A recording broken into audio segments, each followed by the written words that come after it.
Hello বন্ধুরা, তোমরা সবাই কেমন আছো? দেখো, এটা আমার শাশুড়ি মা এনেছে অযোধ্যার রাম মন্দির থেকে। জানিও কেমন হয়েছে। ওদিকে রান্নাঘরে ঢুকে দেখি মাছ ভাজা হচ্ছে। টাটা আলু দিয়ে মাছের পাতলা করে ঝোল হবে। এত কম মশলাপাতি দিয়ে দিদি এই মাছের ঝোলটা বানায় না, আর অসাধারণ খেতে হয়। যদি রেসিপিটা জানতে চাও তো জানিও। এদিকে আমি তো আমার মামামের সাথে খেলবই, জানোই তো রোজ খেলতেই হবে আমাকে, না খেললে আমার যেন ভাতই হজম হয় না।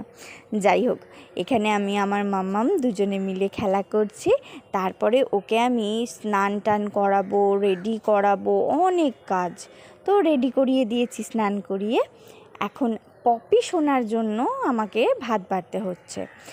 আমি এখন পপি সোনাকে ভাত খাইয়ে দেব, আর তোমরা আমার চ্যানেলটাকে সাবস্ক্রাইব করে দিও। টাটা।